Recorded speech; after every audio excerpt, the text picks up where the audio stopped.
question for you. If you're watching this, please put it in the comments because I'm quite curious. What are the red flags? So you go to a property, you're looking at a garden or you're talking to someone, and what is an instant turn off? So they might say something or you might say something and that's instantly you're just thinking, right, I'm not doing this job. Pop that in the comments. Hi guys, so in this video I'm going to tell you what I look for when I go to a property, when I get asked to go to price a job, other than the obvious, as in other than the gardening side. What else do I look for? Now, obviously the gardening side only makes up one part of the quote, really, because the first thing I'm doing is assessing the customer. So whether this is a one-off job or a regular client, especially if it's a regular client, because where do you start? There's so many things really that can be annoying or can go wrong or just irritate you. So obviously slow pace is the first one. Now you're not going to know this though, that's the thing, you've got to make a judgment, and sometimes it can be quite harsh. I mean they're assessing you and you're assessing them just as much, or you should be. You know, I certainly don't go to a job to price up thinking I must win this at all costs. Definitely not.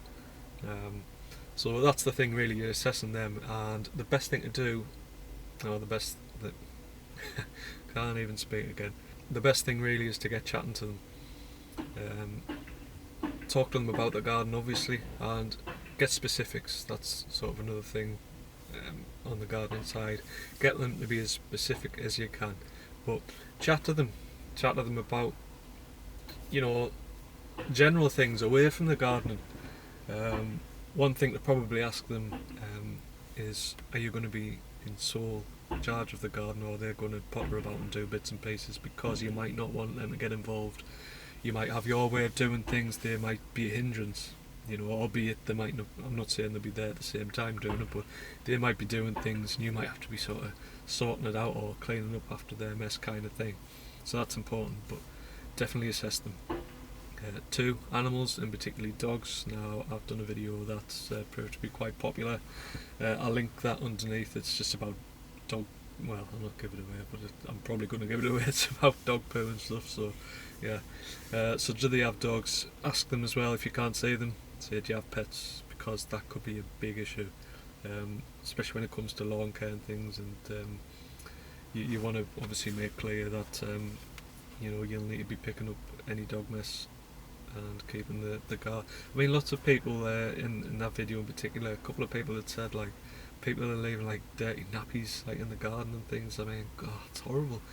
You can just imagine the types of gardens and people who do that. I mean, when it comes to dog poo and stuff, I mean, I'm not lenient, although I was a bit in that video if you go and listen to it, but if they're a regular client and you get the odd bit of dog poo, I'll just pick it up, you know, especially if they're trying. If they're normally on the ball but they might miss a little bit every now and again, I don't mind. I think that's probably, you know, par for the course. I mean, a lot of people say that they send a text message the night before just saying, look, I'm coming tomorrow, can you clean up after the dog, which seems quite reasonable and probably a good idea.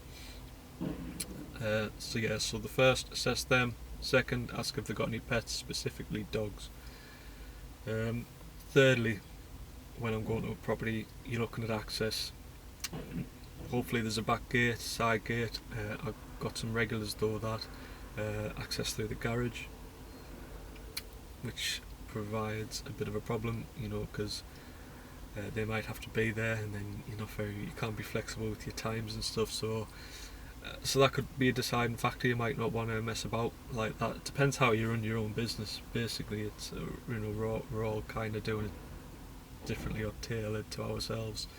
So it's not one size fits all. It might not be an issue whatsoever for you, but access is obviously definitely an issue. I went to quote. It was a bit of a silly layout really, but yeah. So they wanted a regular gardener, but I don't know how they managed it. It must have been through the house. They had a tiny little side entrance thing, and I wouldn't have been able to get me mower down it. And I certainly wasn't going through the house. I think that's maybe what they expected, and I said, "Oh, I kind of get to the garden," and yeah, so I kind of had to turn it down for that reason alone. And saying that, there's been another time I've done 2 jobs for her. She's not a regular client. It's been 2 one-offs. It's access through the house, but she has got her own gears, so on that particular occasion, I don't like doing it in case you break stuff and that. I used her lawnmower, and I mean, I carried my spades through and stuff, but that was all. That very much was job dependent there. I had my hedge trimmer that could carry through the house quite easily without making a mess. Yeah, so it's all, I guess, on a job by job basis. You just got to make a decision, pretty much. So yeah, so that's the third one. This video, I'm not going to be talking about. Well, I'm coming at the end now, but I'm not talking about costs and things. That's for another video. I'm talking about things away from the gardening side. Obviously, you've got all your costs to think about your pension, your national insurance, your tax, all that kind of thing. That's kind of separate to what I'm trying to get at in this video. So another one is the area or the time it takes to get to the property. Now, I'm guessing if it's a one-off job, you'll probably travel a little bit further if the price demands it, kind of thing. If you can charge a little bit more.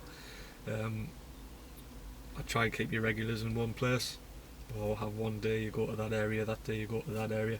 So it's a big consideration. It's basically time, because it's the further out you're travelling, the more fuel you're going to be putting in your vehicle, and travel time just eats into your day, and it stops you earning more money basically. So I guess that will come under logistics, and